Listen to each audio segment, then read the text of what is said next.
एक छोटे से गांव में एक अजीब सी खिड़की थी जिसका राज किसी के सामने नहीं खुलता था। गांव वाले इसे रहस्यमय खिड़की कहकर डर से भी देखते थे। एक दिन गांव का एक बच्चा नामक राज ने तय किया कि वह इस रहस्य को सुलझाएगा। राज ने खुद को तैयार किया और रात के अंधेरे में खिड़की के पास पहुंचा।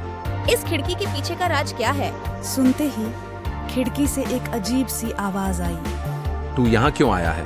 राज ने धीरे से कहा। मैं जानना चाहता हूँ कि तुम अजीब क्यों हो? आवाज ने कहा। ठीक है, लेकिन तू मेरी आजमाइशों का सामना कर सकता है? राज ने हाँ कहा और तब से हर मिनट कुछ नया हुआ। आवाज ने कहा। पहला सवाल, अगर तू जानता है कि मैं कौन हूँ तो मुझे बता कौन। राज को दिक्कत हो रही थी, लेकिन उसने बहादुरी से उत्तर दिया। तुम किसी भी आकृति में हो सकते हो क्योंकि तुम्हें देखा नहीं जा सकता। आवाज ने कहा। ठीक है, दूसरा सवाल, जीवन का अर्थ क्या है? राज ने सोचा और कहा। जीवन का अर्थ अनुभव करना, सीखना और सफलता प्राप्त करना है। आवाज ने कहा। तू बहुत बुद्धिमान है, लेकिन यह सब मेरे रहस्यों का हिस्सा है। तू इसे बाहर नहीं ले सकता। राज ने हर सवाल का सही उत्तर दिया, लेकिन खिड़की का राज किसी के सामने नहीं खुला।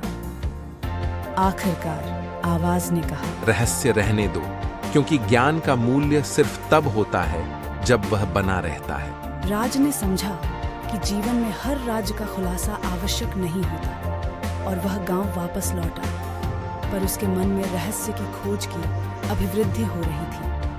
रहस्यमय खिड़की हमें यह सिखाती है कि हर रहस्य को सुलझाना आवश्यक नहीं होता। कुछ बातें अनुभव से ही शिखर पर पहुंचती हैं